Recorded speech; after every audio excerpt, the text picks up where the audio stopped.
Good evening, everyone. Hi, everyone. Welcome to the Shadow Chaser show with tonight's guest is Neil Geddes Ward.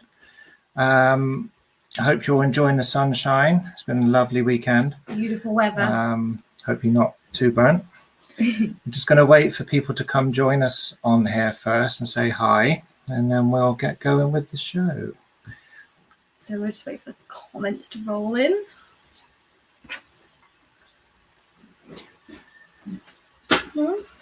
Just remember, if there's anyone joining tonight, if you could let StreamYard know who you are. Otherwise, we just see Facebook user. We do not see who you are. So if you can grant permission from StreamYard.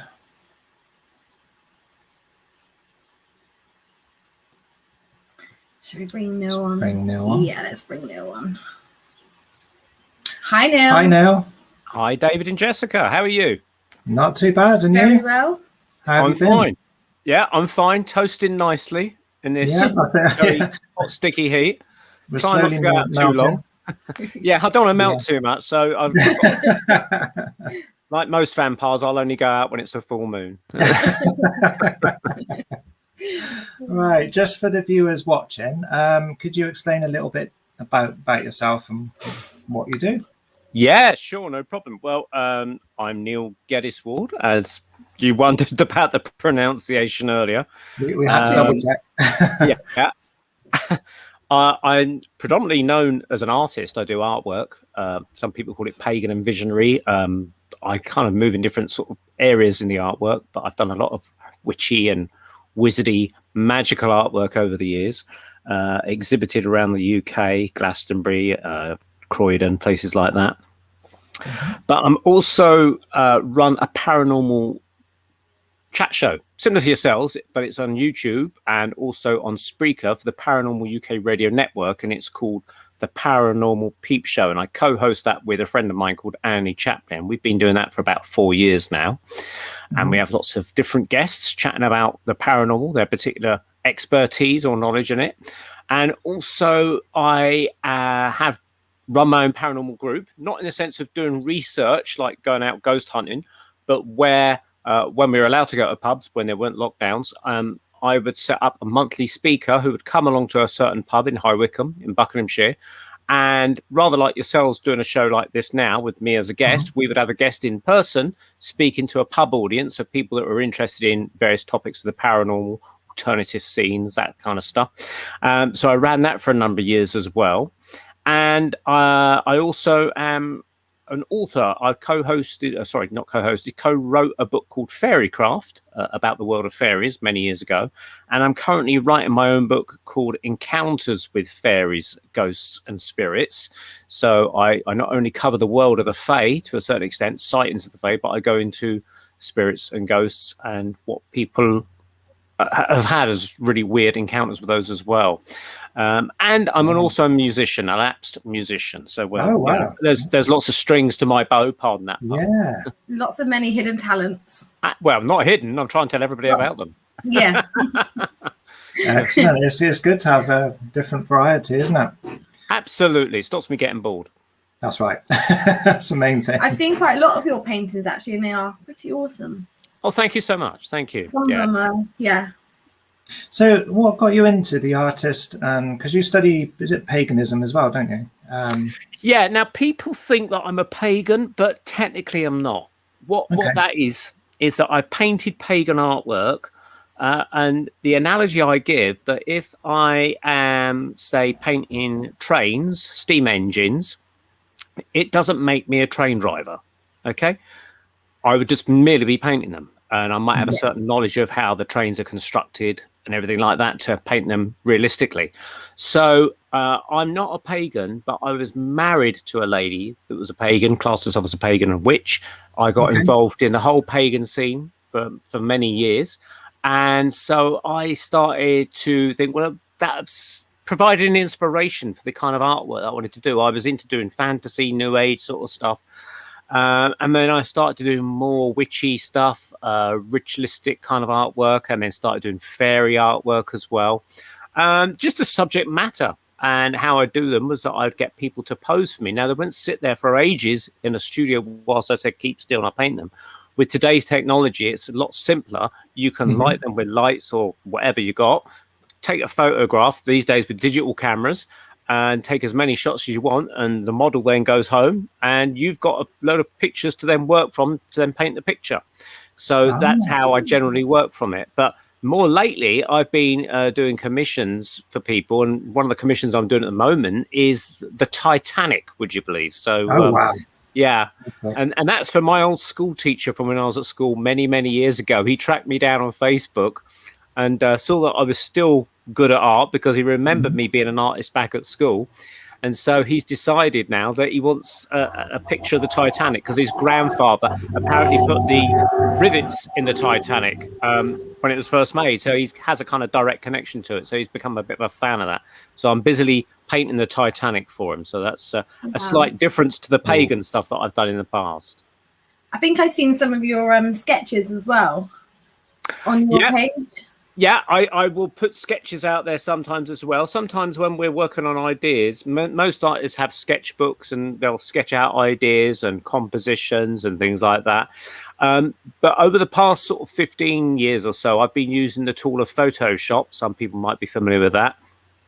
And using, again, the photography that I do, years ago, I'd sit there and sketch a person and try and draw it in a scene and think, does that work? Well, now with Photoshop and photography, I can literally cut the person out, stick them in a background in Photoshop and think, does that work? Yeah, it does. Oh, no, I need a tree there or something. I can drag a tree into it.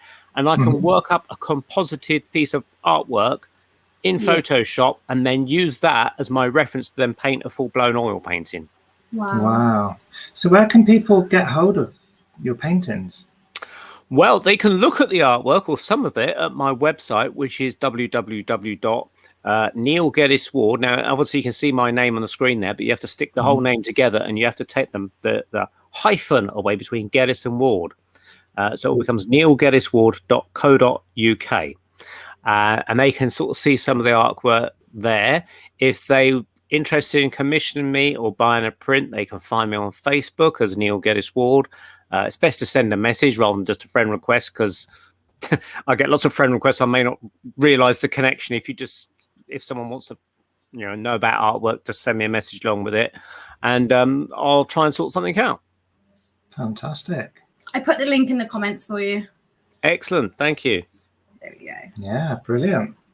So you sort of study the spiritual and psychic development as well, don't you? Yeah. Now, people say, how did you get into all of this kind of thing, the psychic and the mystical and the paranormal? And it all stems from a curiosity, really, because as a kid, I was a fan of Star Trek and Doctor Who. I loved anything with space and monsters and ghosties and ghoulies, anything like that. And I was always fascinated. And I said to my mum when I was about 8 or 9, Mum, where was I before I was born? And she said, you didn't exist. And I thought, well, I must have existed. I couldn't understand not existing. Even though I couldn't remember, I somehow didn't understand the concept of not existing. So I thought I must have existed. I'm pretty sure I existed, but even if I don't remember where. So that kind of set a little ball rolling. And I wasn't quite sure what to do with that ball or where to go with it. But then when I got to a little bit, maybe about 14 or 15, I started to hear about various mediums on TV. At the time when I was about 15, there was a lady called Doris Stokes, who was a well-known medium at the time. And she was filling out the London Palladium and appearing on TV shows and things like that. And I was absolutely fascinated with her claim that she could talk to the dead, I'll say dead in quotes, spirits of the departed, and get messages, even though we couldn't hear them. She apparently could hear them, and she wrote a whole series of books called Voices in My Ear and More Voices in My Ear and things like that. So I bought some of the books when I got older and read them. And then I started to watch programs like The Mysterious World of Arthur C. Clarke, who was the writer of 2001: A Space Odyssey, for those that don't know. And he co-hosted a show, or self-presented, I guess. I think Anna Ford, the newsreader, did the narration to the show, and this was in the early 1980s, and it's called The Mysterious World of Arthur C. Clarke, and in it they covered lots of different paranormal subjects like reincarnation, ghosts, communication with the dead, things like that. And I found that fascinating, and they featured in their mediums doing demonstrations of their abilities. at the Spiritualist Association of Great Britain, which I'd never heard of at the time. But I remember recording it onto VHS tape and thinking, I've got to find out about this place. But so in the days before the internet, you'd ring up 192 direct to inquiries and say, can you give me the telephone number for the SAGB in London? And they gave me the phone number.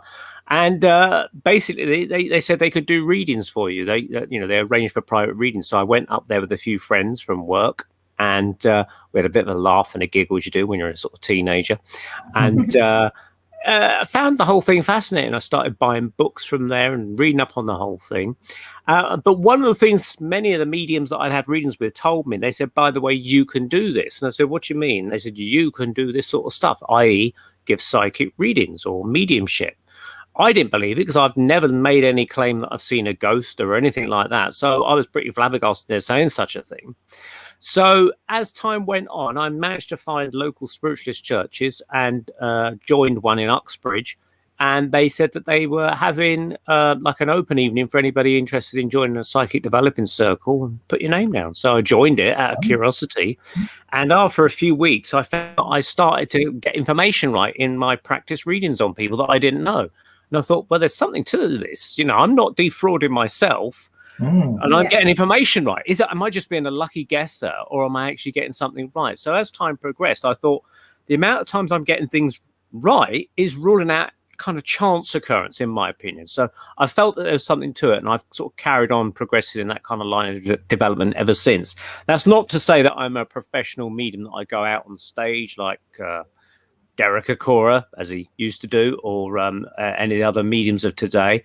But I have done what they call open platform, where you get up as a trainee, if you like, on the stage of the Spiritualist Church, and you kind of do a reading on anyone in the audience. And sometimes it works and sometimes it doesn't. And but there's stuff that I've got right that no way could it be chance. Facts and things that would only apply to that particular person in the room and nobody else.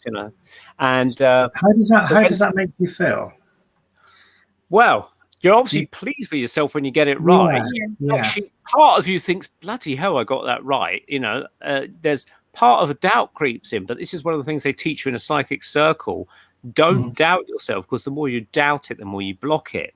Yes. So it's got to be like Dumbo. You've got to believe in yourself. So from small acorns to mighty oaks grow, as they say. And so these little small acorns were developing into bigger things. And I started to find myself getting more information, as I say, pertaining to that particular person. I would then start to feel spirit drawing in close to me. I've even experimented with channeling or trance mediumship, as we call it here, where a spirit will take over your body. I've had my arms move about, not controlled by myself, and my voice has been taken over.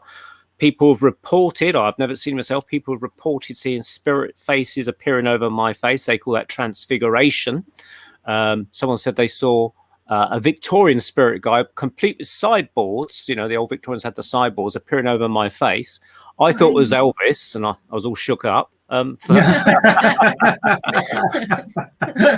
I've had flabbergasting things where I used to see this lady who used to bring through this spirit guide, a circle I attended, and he was an old African spirit guide called Manico. And this lady, Margaret, would channel him. And the first time I heard it, I must admit, I thought it was absolutely crackers, because he sounded just like Fuzzy Bear at the Muppets. Like, I got some wisdom for you, that kind of stuff. And it was absolutely freaky, and I just wanted to burst out laughing, as you guys have. If you hear Fuzzy Bear coming out of a 45-year-old lady, you're going to laugh, and you're trying to zip your mouth up and look the other way, So I was in doubts about this spirit guy called Manico, and then another opportunity came to see him some 6 months later at the same circle, because this lady used to pop in and visit. She wasn't a regular, but I couldn't go to that particular evening's demonstration, but a friend of mine did. Now, in the interim of the 6 months, I'd read in this book, Seth Speaks, by this American channeler, Jane Roberts, who channeled this entity, Seth. Now, he said that Jesus did not die on the cross. He was actually switched and replaced by someone else. And I thought, oh, that's pretty controversial, but interesting all the same. So I thought, maybe this Manico spirit guide might know the answer to that. What would he have to say on that? So I asked my friend, like I said, when you go to this Manico tonight, can you ask him, but don't say it's me that's asking, just ask him, did Jesus die on the cross? And I explained the reasons to her why I was asking that question. So she said, okay. So she went along there, and it's actually recorded on tape, so I heard it back sometime later. And she said, oh, Manico, before you go, can you tell me, did Jesus die on the cross? And he paused, and he goes, I will have to go and find out, in his fuzzy bear voice. And he vanished for about 10 minutes, and he came back and he says, it appears we don't know the answer, or something like that. And when I heard that, I thought, nah, that's fake then, isn't it? She just doesn't know. That's what I thought. Fuzzy bear doesn't know. So anyway, at the same time, by myself, I was experimenting with spirit guides, channeling, that sort of stuff. I got this book by Catherine Riddle. You might still be able to pick up a copy in an old shop or something, off Amazon maybe. How to Reach Your Spirit Guides. And it's literally instructions on how to channel or trance and receive your own spirit guide through. So I've been practicing with spirit guides, and this is why the Victorian guy came early and transfigured his face over mine. That was this guide that was working with me, I think, at the time. So I was expecting to bring him through, and I was by myself, and I was expecting this Victorian guide to come through called Henry. And that's another story in itself. And instead, I suddenly got this vision appear in my mind's eye, as if I was looking over the shoulder of Jesus on the cross with his arms stretched out, or at least someone on a cross, whether it's Jesus, but you think it must be Jesus anyway. And I thought, what's happening here? Why am I seeing this?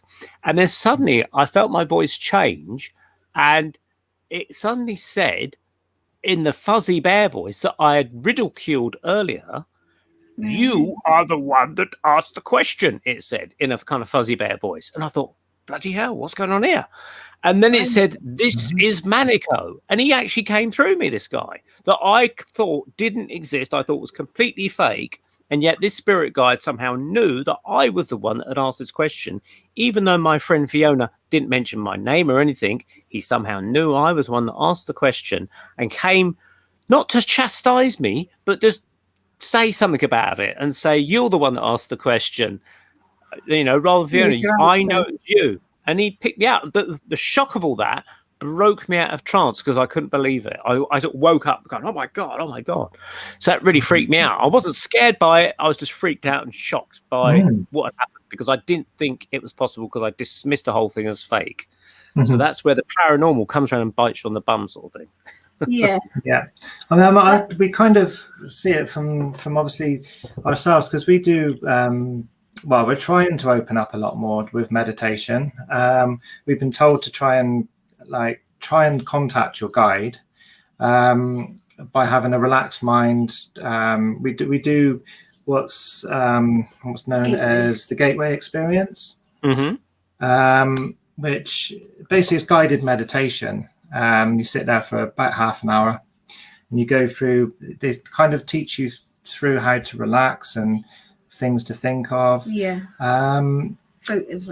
isn't it? It seems to be doing the job. I mean, we keep at it, we keep doing it, and it's definitely improving. I would say seeing things more so. I've still yet to know who my spirit guide is. I'm still not understanding how you will know. I guess in time, because we're still on the first section, so maybe by the time it gets to the 7th section, you might have a better understanding. But at the moment, I'm still trying to figure it out. They say that spirit guides say, look, you don't really have to worry about who we are or what our names are, but they kind of understand that that's part of the curiosity of the human condition. Who are you? Where did you live? What did you do? That kind of thing. We got to label everything, haven't we? And but to them, it's no strict importance. They're just there as an emotional sort of support, something like that anyway. Which brings me to a very important point about spirit guides. A very interesting story, which it again proves to me the existence of spirit guides that are out there, because I think Manico proved himself, and I doubted that. Many years ago, I was learning to do tarot card readings, which, lots of people experiment and they try and their hand at different things. And I was doing tarot card readings. And again, I think I was good at it, but I think I didn't realize I was actually using my own psychic ability as part and parcel of the reading itself, So most people came to my house and I did a reading for them, but I had one particular call from a little old lady who lived about 6 miles away or something. She says, I don't drive. Can you come to me? And I kind of thought, oh, all right, then I'll do it, you know. So she gave me her address, and this is before the internet. I found it somehow. I can't remember how I found it.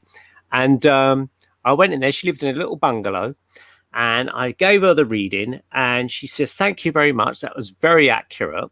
She was quite trusting, this old lady, inviting a complete stranger into her house like me, you know, a male and that. You know, it could have been anybody, but she was very trusting, very sweet little old lady. I did the reading. She said, it's very good, but there's one thing you didn't mention. And I said, well, what's that? And she says, you didn't mention about my husband. And I said, well, if I felt him around, I would have definitely mentioned him, I said. But I said, I did not feel him around. So she goes, that's very interesting. Let me show you this. Now, as I said, she lived in a bungalow. So we just went out into the hallway and she opened up the bedroom door and she said, in this bed, my husband spent the last year of his life sick in this bed. And she goes, he was so ill that he had an oxygen mask with a tank of oxygen by his bed to help him breathe. And she said one day she was lifting him forward and trying to make his pillows more comfortable for him, to try and make him more comfortable. And he said, I feel so ill. And he just kept saying, I feel so ill. I want to die. I want to die. And she said with that, he literally just died in her arms. So she laid him back on the pillow, his body.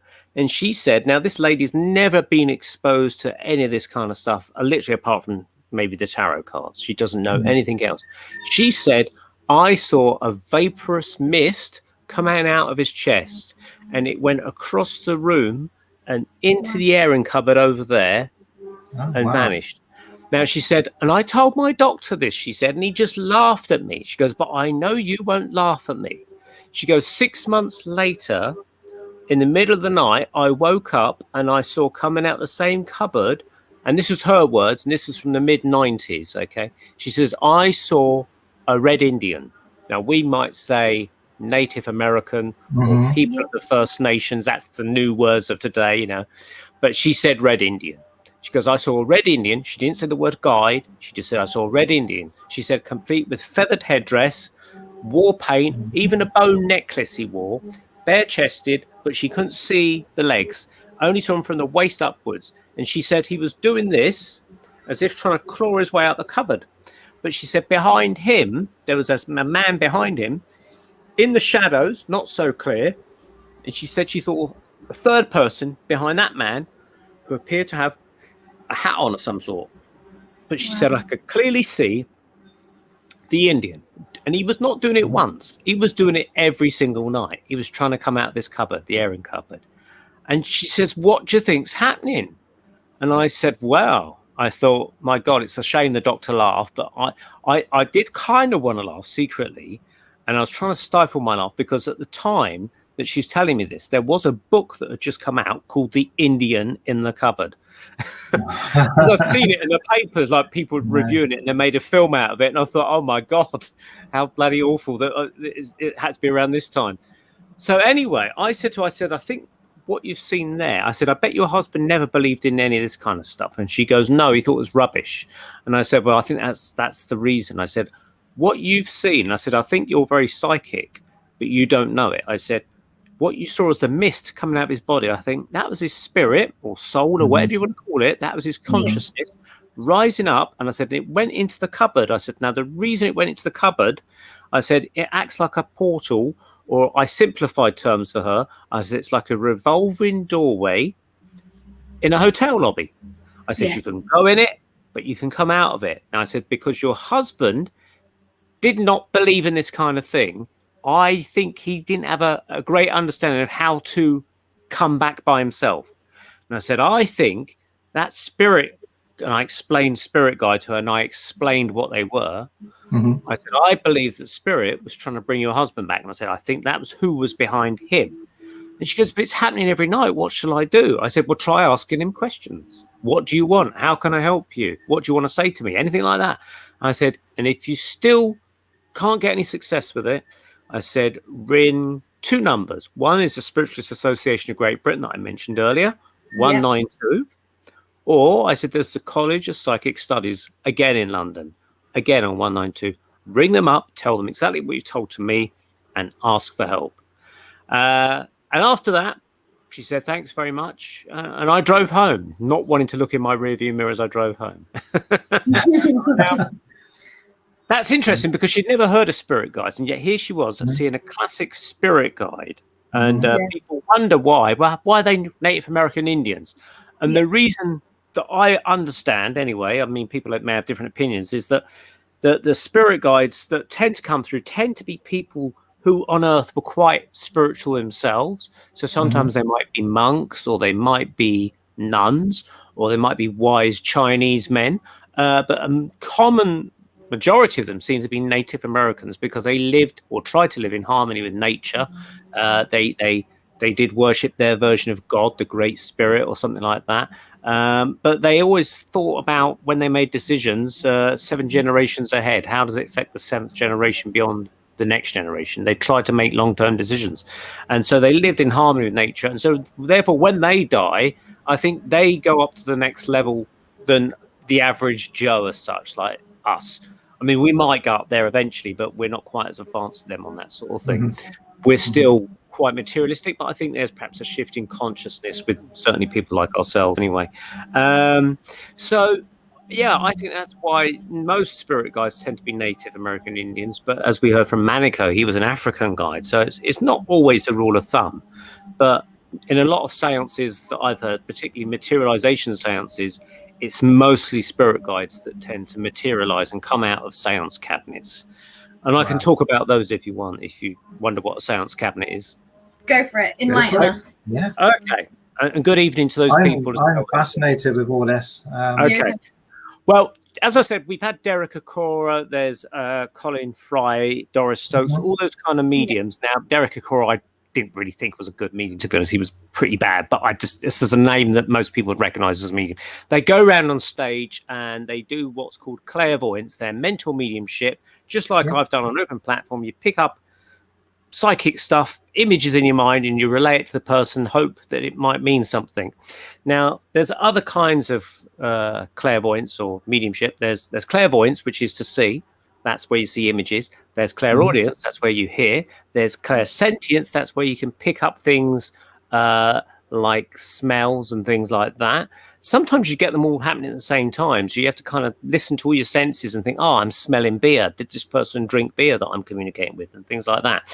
Now, there's very rare mediums that can do what they call physical mediumship. And that is where they can produce something from themselves called ectoplasm. Now, you might have heard of that. Maybe, I don't know. Yeah. They feature it in Ghostbusters as a kind of joke substance, but it actually exists from what I've heard. I've never seen it, but I've seen photographs of it. Allegedly it's real, but I've never seen it myself.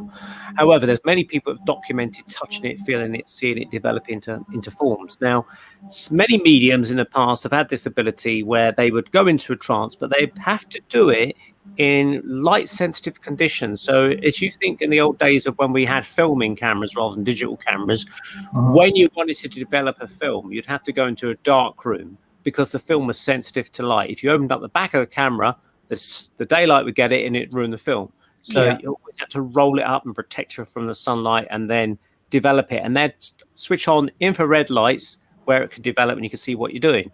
A seance is pretty much a similar sort of thing where they would have a cabinet, which is like a box-like structure. Think of like a closet or a cupboard, or in more modern times, there's people that have used toilet tents, like you might have on a camping trip. They take a toilet tent and they actually use those and they sit inside them and they build up the energy, psychic energy, whatever energy, I can't tell you, some sort of energy that helps the spirit manifest. And what happens is this ectoplasm will come out of most of the orifices of the medium, but apparently it also comes from some of the sitters as well. And it will form inside this seance cabinet in darkness. And then when the spirits say, right, we're ready, you can switch on the infrared lights. They might have a couple of infrared lights. The rest of the room is blacked out. All the curtains are shut. They're taped up, blackened out and everything like that. And then it's safe for the spirit who's taken the form of their former selves when on Earth, and they've almost like walked into a mold of themselves. This ectoplasm has taken a shape. Now, quite often, it depends on the strength of the seance. Sometimes you won't get a fully materialized spirit. You might just get a hand. I met a lady once. I was in a psychic circle with her, and I bumped into her at one of these little public seances in Oxfordshire.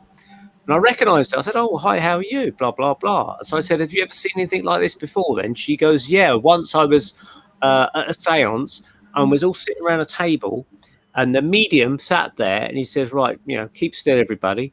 And a hand came out of his stomach, literally came out of his hand, tapped the table, and then proceeded to shake hands with everybody in the room and then went back into his stomach." Wow. Freaky, isn't it? Freaky. And the thing is, it was a black man's hand. It wasn't a white hand. So you can't say, oh, it's the man putting his shirt out through a hole. It was a black man's hand. So that was an interesting little thing there. Now, at the same place where this lady told me about that, I spoke to the guy that ran it. And I said, what's the best thing you've ever seen? And he said, hello, Justin there, who's just come through. I said, what's the best thing that you've ever seen? And this is at a place called Jenny's Sanctuary in Banbury in Oxfordshire. And the guy that runs it, he said, well, I've seen here at Jenny's Sanctuary a spirit guide, a Native American spirit guide, coming out of the seance cabinet. And he was 7 foot tall. And he called up a man from the audience and he said, I want you to punch me. This spirit guide said, in his materialized form. So this guy punched him.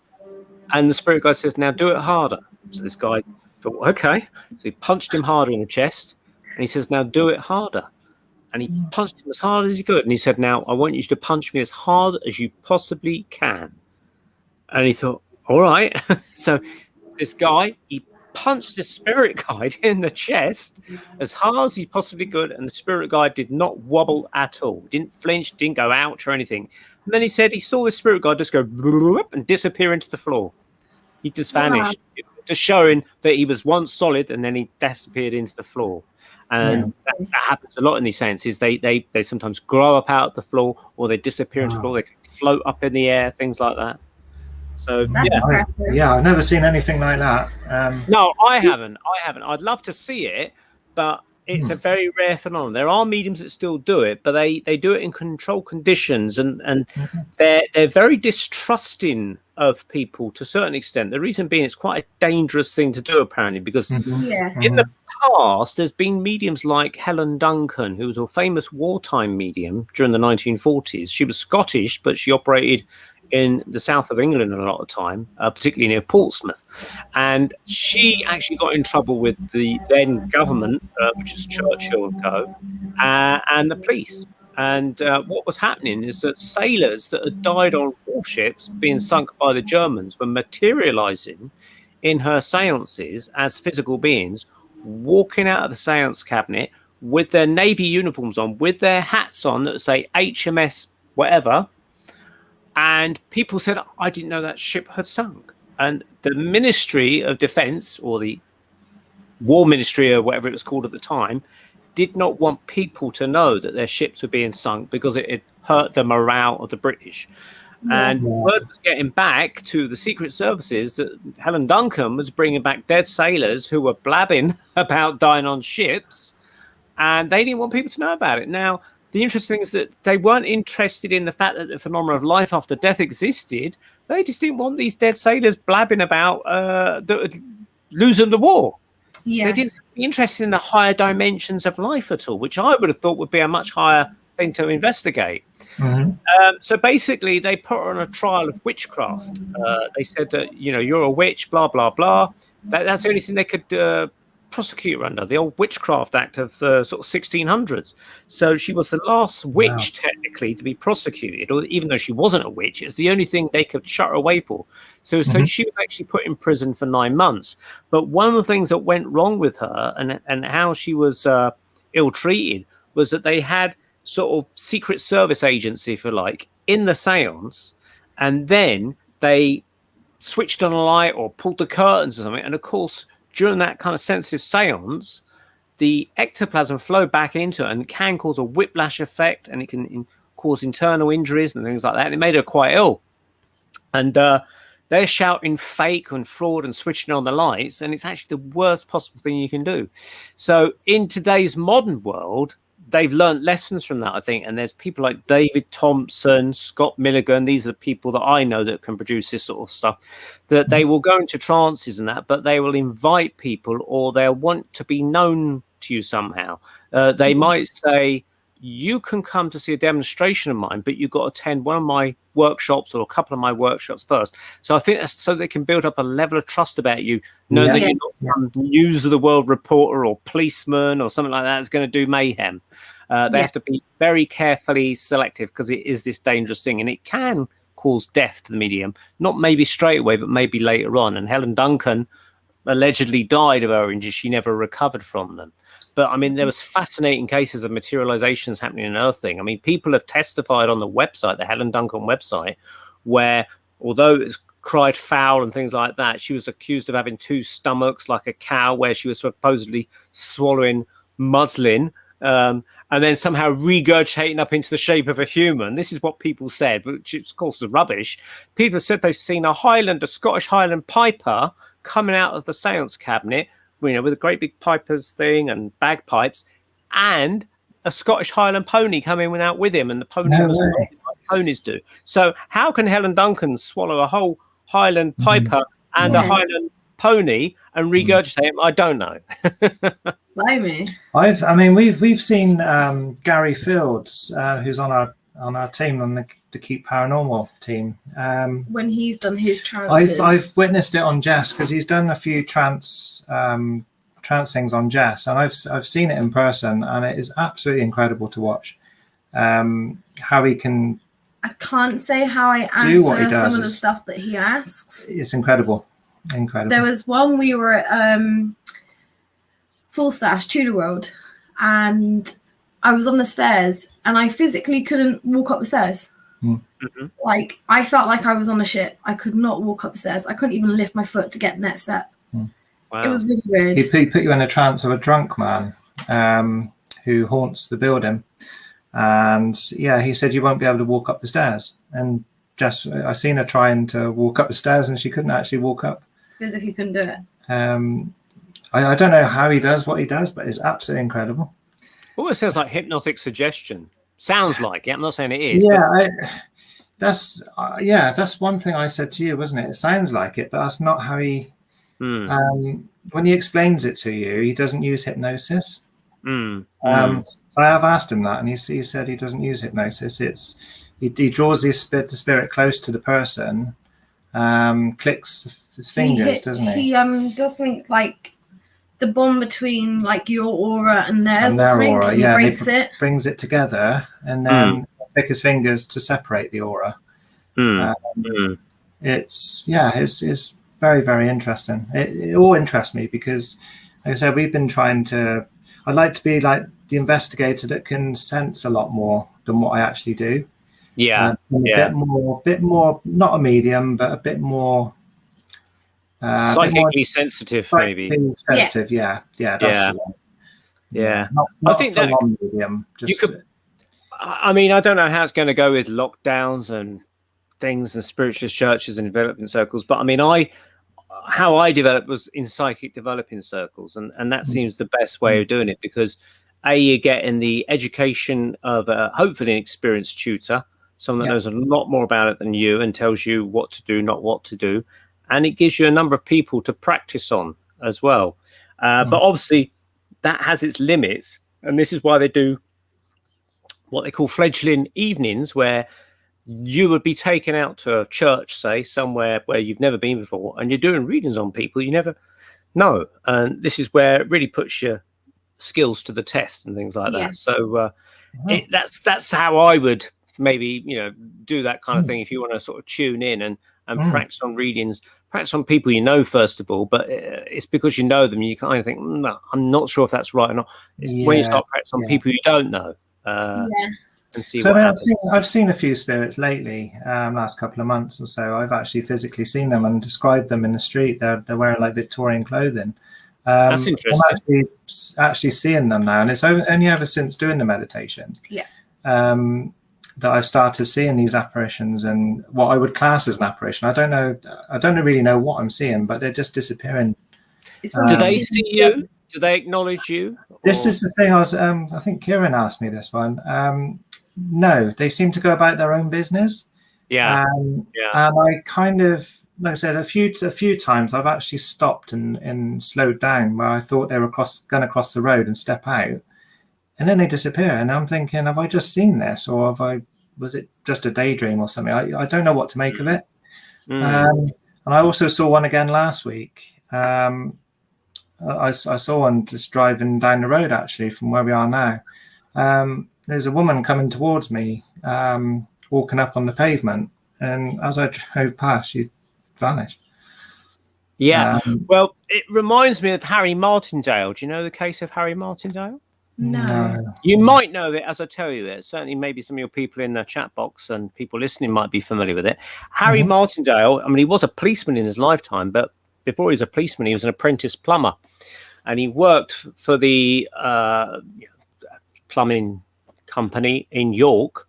And in the 1950s, his company then, as an apprentice, was to actually put some central heating in, upgrade this building, which was called the Chancellor's House, in the city, just on the outskirts of the city of York, which is famous for Vikings and Romans and things like that. Now, Harry Martindale, again, he was 18. He knew nothing about that sort of stuff at all. He was just told to go and drill some holes in a wall in the basement and put some pipes through. And he'd been doing it for 5 hours, drilling holes, pulling pipes through and things like that. And he was down in the basement, and where he'd set his ladder up was a trench that had been dug into the basement, like a trench dug out. Now, there's actually digging down into a Roman road by archaeologists that had been there some months before, and they were going to come back and do some more stuff on it.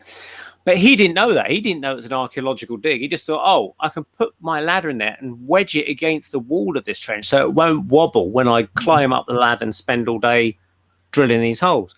So whilst he was drilling there, it was getting towards the late afternoon. He kept hearing a note playing, like a whoop. He thought, what the hell's that? And he could hear it, and it's getting louder and louder. And he thought it was a radio, but it's only playing one note, and it sounded like a horn, but it's getting louder and louder. And this had been about 1953, the winter of 1953. And what happened was, it was getting so loud that eventually he noticed a movement. He looked down, and out from below him, because he was up the ladder, remember, marched some Roman soldiers out of the wall. Wow. And then he saw a centurion come out of the wall on a horse. And of course, he was just so flabbergasted, as you can imagine. He fell off the ladder in fright, and he survived the fall because it's only like 10 feet or something. And he scrambled to the corner of the cellar and tried to hide. And he witnessed all these Roman soldiers just coming out the wall. And he said that what happened was he couldn't see their knees. Oh, sorry, he saw the knees, but he couldn't see their lower legs or their feet. Right. But it's only when they got to the trench that had been excavated, he then saw the feet appear, and they were walking on what was the Roman road. And eventually, he said he saw what the cause of the noise was, which was this horn. And it was like in Roman legions and things, they'd have a guy playing a horn who would blow the horn as they got to the city to say, we're coming back, is the equivalent of the radio. We're approaching base, open up the gates or something. And they'd blow the horn, they'd hear it from miles away, and they'd say, oh, the legion's coming home. And that was that. And some were holding banners. And he said what he noticed also about them, they were unshaven, they were dirty, covered in mud, they looked tired. He thought he could hear them talking in a language that he didn't understand. He said they were quite small in stature as well. And he said that about 14 or 15 of them came through. But oddly enough, they weren't the Roman soldiers that we might see on films or historically we'd see in books. He said they had round shields and they had green tunics. Now, the Romans that we might see in books, for instance, would have a red tunic and a large rectangular shield and maybe a large sword. He said they had little daggers in like that. So that didn't tally up with the historical Romans that we know. And of course, he didn't know any of this anyway. But he ran out of that room as fast as he could once they went out and ran up the stairs. And there was like an old guy there that worked at this house. And poor Harry Martindale, only 18 years old, had a look of terror on his face. And this old boy looked at him and he says, oh, it looks like you've seen the Romans, my lad, or something like that. Maybe I'm the wrong accent. Maybe that should be a Yorkshire accent. I'm doing a West Country accent. Anyway, you know, obviously these Romans have been seen before, apparently, and some years later, he didn't actually tell anyone. He just didn't go back to the job, and eventually the word got out because he told his mates in the pub. He said, "The reason I'm not going back to my job," and he explained. He says, "Don't tell anyone, but I saw these Roman ghosts coming out the wall." And word got round, and so he became known as the guy that saw the Roman ghosts. Now, archaeological people, historians and that later looked into the case, and they found in the 4th century that the Romans, the main Roman army, moved out, but they left locals to run that area of that legion, and they were employed like almost like an auxiliary army force.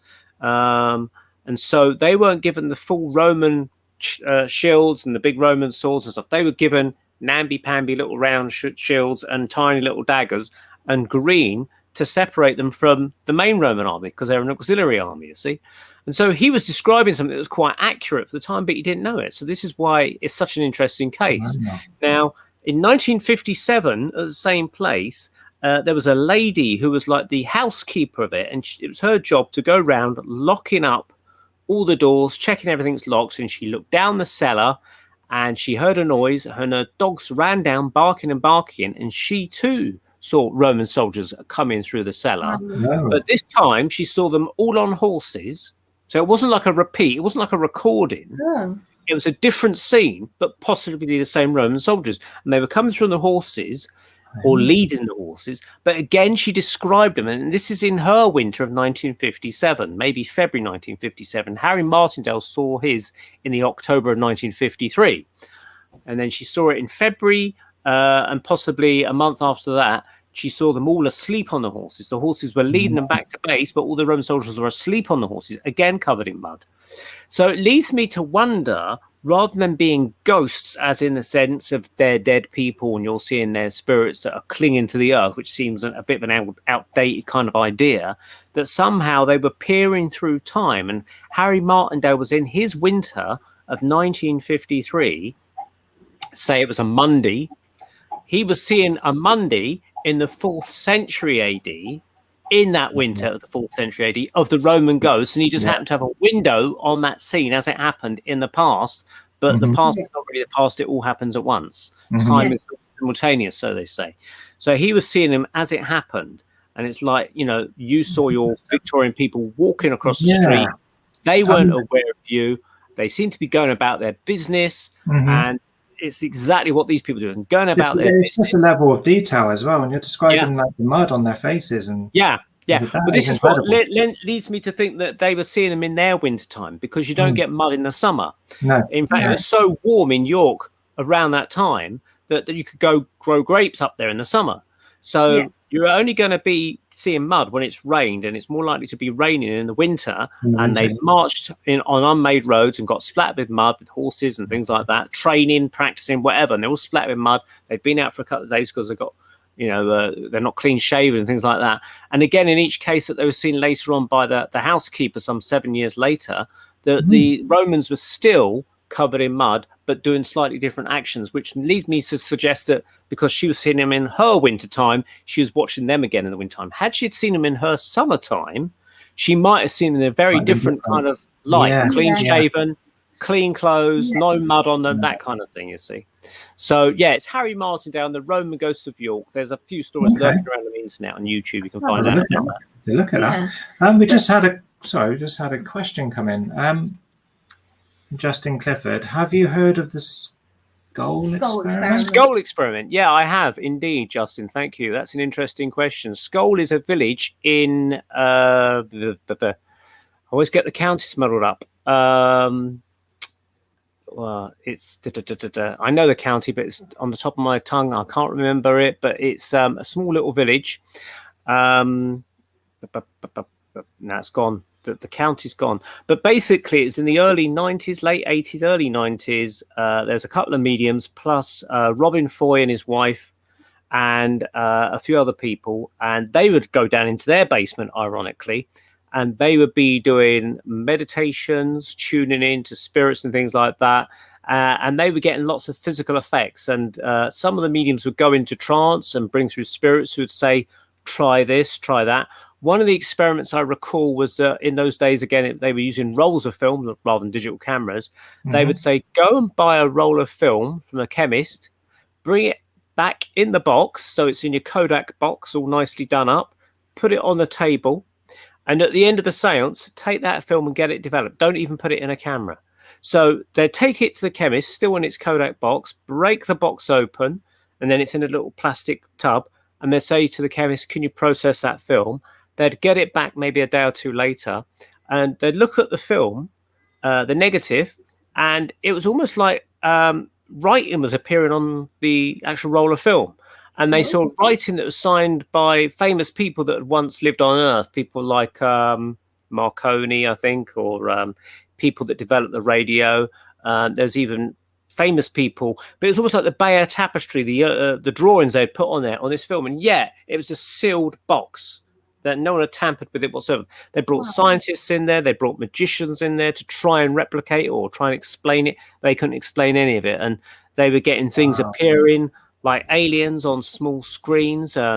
They picked up crystals, tried to hold it in their hand, and then the crystal would vanish, and the crystal would be on the table, and then they'd touch it, and then they'd say, touch it again, they'd touch the crystal again, and they'd put their finger through the crystal. So that's why it's called the experiments. It wasn't necessarily taught to your Auntie Edith in the spirit world. It's literally to do psychic experiments and see what could be done. And the spirit world were trying to prove their existence by literally breaking the laws of physics as such. They even materialized a small UFO, I understood, in the room that flew around, like that big. We've not heard of, well, I've not heard of that. It was in Norfolk, I think. In Norfolk. I knew it. I think it's learning in this field. Paranormal. So much. Yeah. There's a big book, The Skull Experiment, and I think Robin Foy and his wife, who took part in their experiments, they now live out in Spain, and I think they're setting up a kind of similar kind of experiment in Spain at a sort of sanctuary type of place they're building out there. So it'd be like the Skull Experiment too, but maybe they might call it whatever it is the town they're living in Spain, Marbella. So UFO. Oh, sorry. I was going to say about UFOs. What are your beliefs on UFOs? Because I know you do quite a lot of talks about UFOs. Yeah, I've never seen one, first of all, so I have to get that sorted.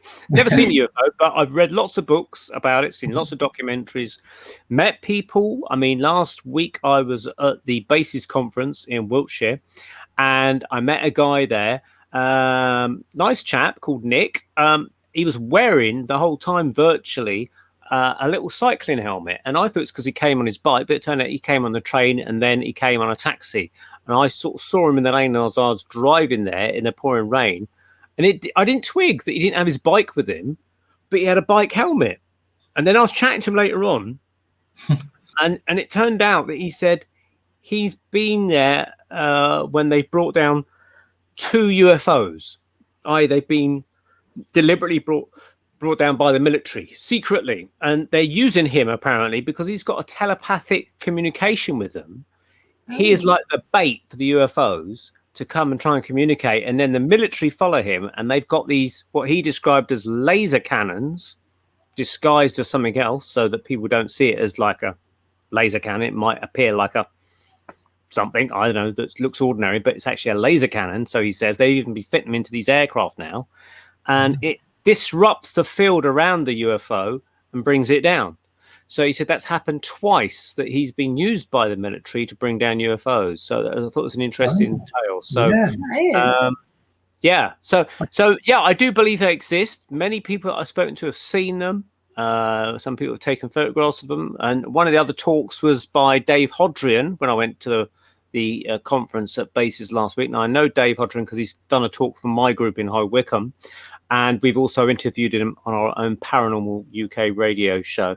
The Paranormal Peep Show, and he was talking about something called screen memories, which is what the Greys, predominantly the small race of beings where they're small with large oval eyes and kind of grey looking, small in stature, about 4 or 5 feet high. They appear to do this thing mostly with children they're abducting, but they can do it to adults as well, and it seems to be a way of controlling them. They'll take something from your mind. For instance, if you grew up enjoying the Teletubbies or something as a kid, or the Tweenies, or Donald Duck or anything, they can appear to you as that character in the room, so that you'll be relaxed and you'll be maybe slightly entranced, and they might be doing a procedure on you, but they might appear as the Tweenies or as Daffy Duck or whatever. Predominantly, they will appear sometimes to adults as authoritative figures like doctors or military people they might appear as. But literally taking these objects from your mind to appease you, to make you feel more comfortable. And then they do what they want with you, wherever that may be, experiments, injecting you, planting something on you, and then they leave you alone. But they might come back, because rather in the same way that you might get, for instance, vets who want to track rhinos in Africa, and they might put a dart in them with a tracker. They want to track it and come back and see how it's doing 6 months later, and they come back. And I think it's the same thing with these occupants of UFOs, the Greys. Okay. But it's not just the Greys that are coming. From my understanding, there's other races coming here as well. People talk about reptilians, supposedly. And then there's the ones called the Nordics. They come from the Pleiadian star system. And they look very much human, except they're very beautiful, blonde hair. They're called the Nordics because they resemble Scandinavian people. And they're much more like our higher cousins, if you like. They're much more advanced versions of ourselves. And they seem to be very, very advanced. And so there seems to be two fractions of Greys. Some seem to be okay with you. Others have got more nefarious reasons for messing you about. And according to what this guy Nick, who saw the UFOs come down, says, the reptilians, he says, not really interested in mankind. They're actually after the Nordics. They want to get the Nordic technology, and that's why they're here. Yeah, that's the thing. Like, I can't dismiss UFOs because I know I've never seen one. But there are so many claims, so many different reports from all over. Yeah. And same with the paranormal. Some people don't believe, some people do. Some people don't have any experience, and that's probably why they dismiss it, don't they? But I've not seen a UFO, I've got to say. No, I mean, I'd like to see a UFO, but some people say, "Oh, you don't want to see a UFO because it might be a bad one," There's cases of, that you might have heard of the cow mutilations that some UFOs are allegedly responsible for. But there's also been cases allegedly of what they call human mutilations, where bad people in UFOs do nasty things to people. And that might be the reptilians, but I can't say for sure. Because don't they say about crop circles as well? Crop circles being formed by UFOs? There is that connection that some people have made. The crop circles seem to, I know there's ones that are man-made, but I think that's there to deflect the idea that it could be ET or something. So you get these guys out there making crop circles and say, "Oh, well, we made it." So therefore, you kind of think, "Oh, they're all by it." But the thing is, these crop circles appear in all different parts of the world, and they've been going around for years. It's not just like the last 20 or 30 years they've appeared. There's cases of them appearing in like in the Middle Ages in manuscripts. And they used to call them the mowing devils and things, you see. So these UFOs have been around for a long time. Yeah. That's the interesting part, isn't it, with UFOs? I mean, the stories go back years. Yeah, they do. They do. And a lot of them are in America for some reason. I don't know. I don't know. There is sightings over here. But again, is it military? Is it MOD? Most UFOs, well, if you think of America, there's 300 million people in America. So it's a larger population. It's a larger continent. So there's a lot more space to fly around in. Yeah. So therefore, there's a higher percentage of people that will more likely see them. Now, they do seem to have an interest, and it probably could be the Nordics rather than the Greys, but the Nordics might have an interest in our nuclear power plants and also nuclear missiles and atomic energy and things like that, because we've had accidents with like Chernobyl and 3 Mile Island and various things. We let off atomic bombs and things like that, and these people, they notice it, and they seem to have a concern about it, and so they check it out and wonder what's as a famous researcher called Jim Mars, the late Jim Mars, said, it's like saying, "Oh my God, the kids have got the matches," and that's us. We've got the matches and we're playing around with them, and really we're messing around with things that we shouldn't really mess around with because we don't fully understand it. And it affects them. They're like the Bermuda Triangle, isn't it? The mysterious Bermuda Triangle. With by Barry Manilow. Yeah, it's a Barry bizarre Manilow, one. who sung the song Bermuda Triangle, if you're old enough to remember that one. But yeah, I've seen quite a few things on it, documentaries. Yeah. They don't know the size of it because it seems to vary according to which documentary you see. You know, they say it's from Bermuda up to there, to there, to there. Another one's put it right up in the North Atlantic down to there, you know. I don't know. You don't hear so much about it these days. I think we're more focused on UFOs and things. And we might connect the Bermuda Triangle with disappearances of ships and planes and things like that. And it could very well be there might be something there. Flight 19 was the famous flight of 5 planes in World War II that went missing. And that was featured in Steven Spielberg's Close Encounters of the Third Kind, where these planes that had disappeared in the Bermuda Triangle showed up at the very beginning of the Close Encounters film as like, we found the planes, but there's nobody on the planes, but they came down at the mothership at the very final part of the film. Interesting. Wow. That is interesting. Wow. So going to your Paranormal Peep Show, where can people view that and find out a bit more information about it? Okay, so people can find the Paranormal Peep Show on, you can type in the Paranormal Peep Show. You can put my name or my channel, Neil Peel, Neil Peel, Peel. That's my nickname. See, Neil Orange Peel. It's a lot easier than saying Geddes Ward. So it's called the Paranormal Peep Show. But you can also find us on Spreaker. And the way to locate us is if you type in the Paranormal UK Radio Network. That's the channel that we're on there. So it's a bit like typing BBC, where that's the network we appear on, the Paranormal UK Radio Network. And then you type that in on Spreaker, click on it, and you could do a search within the Paranormal UK Radio Network for the Paranormal Peep Show. And we bring a show out once a month mostly, although occasionally we might bring out an extra special show. Like in July, we did 2 shows because we've had the UAP report coming out, which is where they've been, the American government have done a report on UFOs, now called them UAPs, unidentified aerial phenomena. So we did a little talk about that. And Andy Chaplin and I, who both met in a psychic workshop, we ended up hosting a show together. And we've done, as I say, we've done that for 4 years, and we have guests once a month. And we try not to be too serious about it, but we do have some serious discussions, but we try and be humorous and funny at the same time because we like to have a laugh about these things as well. Yeah. Just before we finish up, you are currently working on a new book, aren't you? That is indeed correct. So we talked about ghosts and things tonight and spirits, but I also mentioned that I co-wrote a book called Faeriecraft. And so I've got this book that I'm working on called Encounters with Fairies, Ghosts and Spirits.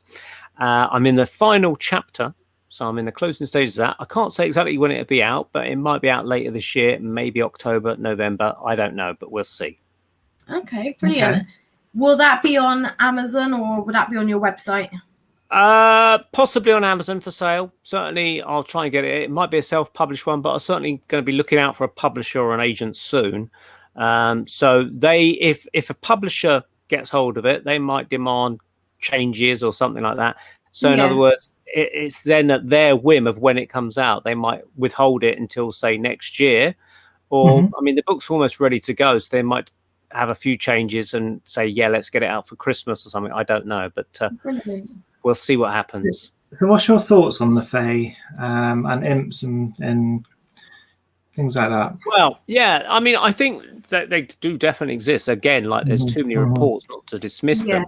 Now, they're harder to research in a sense. You get reports back from people that have seen them spontaneously, mostly, but you can't ask them to step into a laboratory and say, can I measure your wings or anything like that. They're not those kind of people. So the sightings tend to be a bit like you might sight a wild animal in the woods. You might see a brief glimpse of it and then it's gone because it runs away.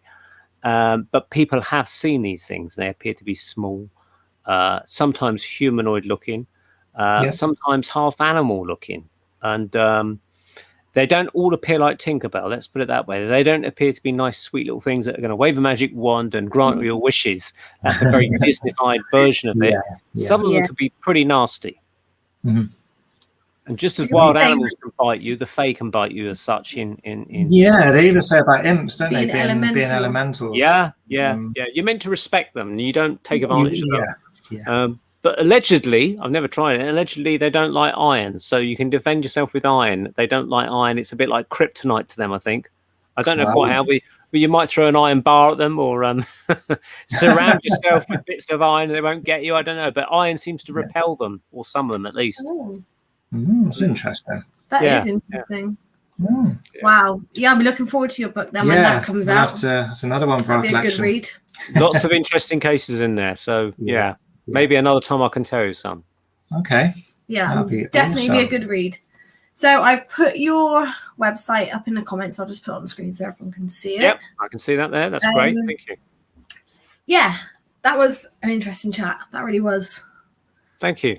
Learn more about. Yeah, learning all the time. I mean, every time we do a show, we're learning more and more and more from different people, their experiences. Different beliefs. It's really good. You get a mixture of everything, and we all learn off each other. Absolutely. So the more you do, the more you learn. So hopefully, I won't give people nightmares, but definitely some interesting facts to look up as well. There is. Yeah, absolutely. Well, thank you very much for inviting me to come on. Thank you for your time. Thank you very much. Thank you for joining us. All right, thank you. Thank you. Hold fire. We'll catch you back in the studio before we finish off. Sure, no problem. All right. Okay. Thank you very much, Neil. Thank you, Neil. Bye-bye. Right, everyone. Thank you very much for joining us tonight. It's been a pleasure to have you all here with us, and obviously a pleasure to have Neil with us too. Yeah. We will be back in 2 weeks' time, where we will be talking with George Shoplin. So that will be Sunday, the 1st of August at 7 p.m. Hope to see you all then. Just want to thank everyone for watching. I know it's been a very interesting chat from my point of view. Yes. Love learning all this new things. Valerie said, lovely, enjoyed this, thank you. Yeah. And Eddie West said, brilliant, great show. Thank you. So see you all in 2 weeks' time. So we'll see you all in 2 weeks' time. So stay safe and we'll see you then. Thank you.